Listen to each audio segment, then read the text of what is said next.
Good, happy Friday evening. I'm Riley King, and welcome to the Riley King Newscast right here on the Riley King Network. Let's begin. Goffstown Meat Shop opened since 1960s, destroyed in fire. Let's take a listen to the video.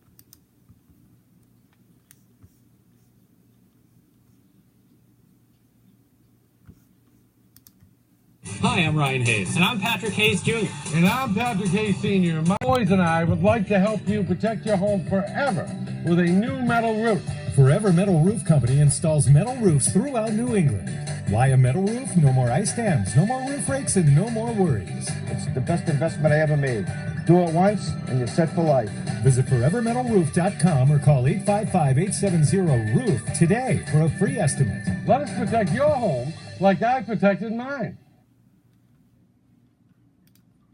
Kristen, you can take a look here. You can see the firefighters are packing up now, getting set to leave here. As for the owner, Ricky LeMay, he was too upset to go on camera as he watched the flames take the business started by his father. But he says his main concern right now is he's wondering what his employees are going to do.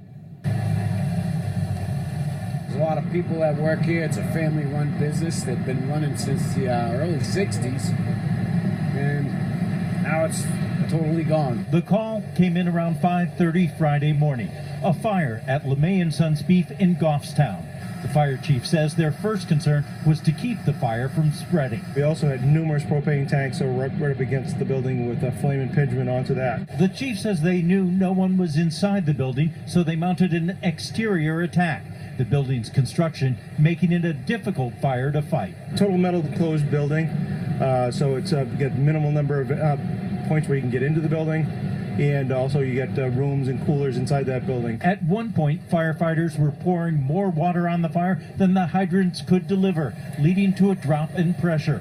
The chief says it was strictly a defensive operation as it was too dangerous to put firefighters inside. We did have collapse of several areas of the building, and so we just didn't want to have it in a condition where we'd have trapped firefighters. The slaughterhouse and retail store has been in Goffstown since 1963.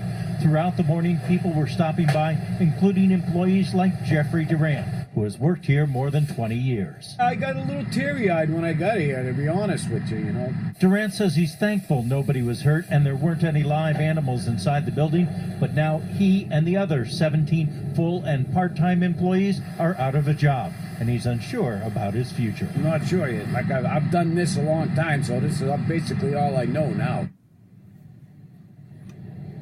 As you see, firefighters were able to save the retail store, but LeMay says the slaughterhouse supplied the goods for that store, so he's not sure how long he'll be able to keep it open. Reporting live in Goffstown, Ray Brewer, WMUR News 9. Okay, and there you go on that report.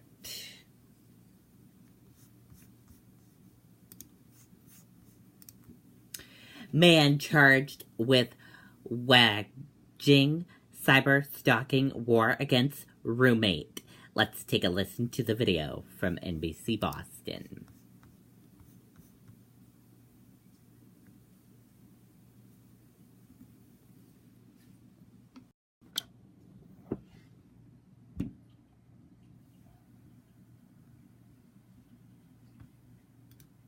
Palumbo is live for us outside a federal court in Boston right now, where the suspect is appearing today with the very latest on this investigation. Alicia. Well, this is the 28-page criminal complaint against Ryan Lynn after an extensive investigation. Lynn is expected to make an initial appearance here at federal court at 2 p.m. 24-year-old Ryan Lynn of Newton is charged with cyber stalking, arrested Thursday night for allegedly engaging in a year-and-a-half-long harassment campaign of his former roommate, a 24-year-old woman who is not being identified. Federal investigators say Lynn began living with the victim and her roommates in the spring of 2016 after answering a Craigslist ad for a vacant room in their Watertown house. The criminal complaint against Lynn alleges that he began accessing the victim's online accounts and passwords and harassing her so intensely that she moved out less than 2 months after he moved in.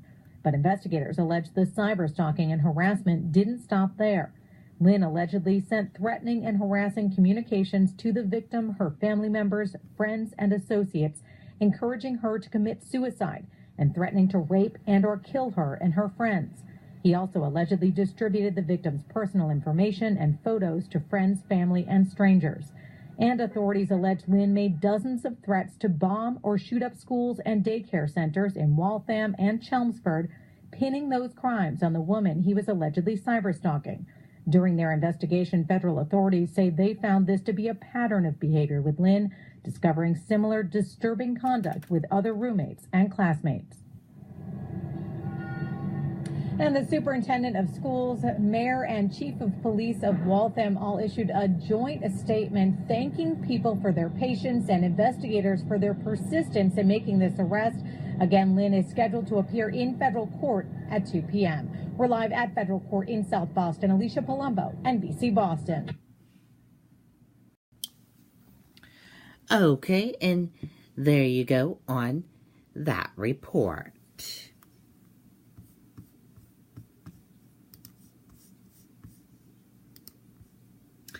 Windham man to spend 6 years in prison after 10th OUI.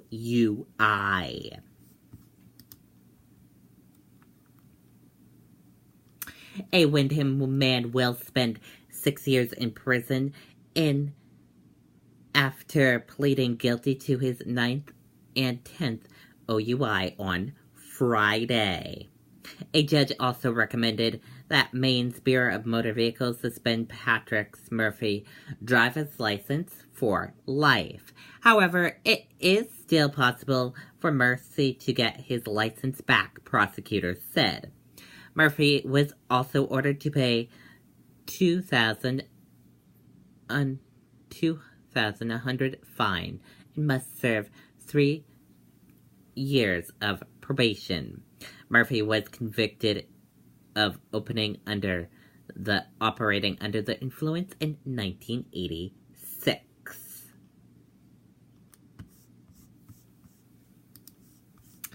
And now let's take a look at your business news and see how your stock market closed for this Friday evening. Your Dow Jones Industrial Average closed in the red and went down. Your S&P 500 index closed in the red and went down. Your Nasdaq closed in the green and went up. RUSS 2K closed in the green and went up, and VIX closed in the green.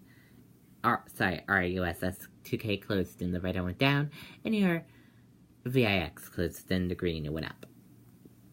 S&P 500 snaps 8-day winning streak after weak jobs report.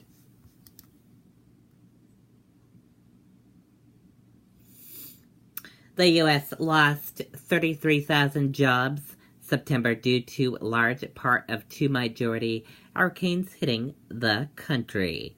The S&P 500 snapped its longest winning streak since 2013. U.S. stocks closed mostly lower Friday after data showed the labor market experienced its first consecutive constructive in 7 years.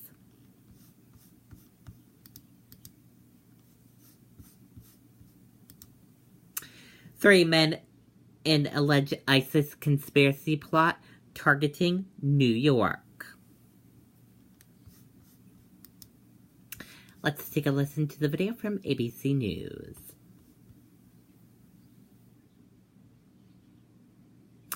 Okay, it looks like the video does not want to work for us. An alleged ISIS conspiracy plot targeting New York City was revealed today after the case was unsealed. 3 men have been arrested in connection with the alleged plot, was described as more exponential than operational. And that does it for the Riley King Newscast right here on the Riley King Network. I hope you all have a great rest of your Friday night, and I'll see you back here tomorrow with more news. Good night, everyone. Bye.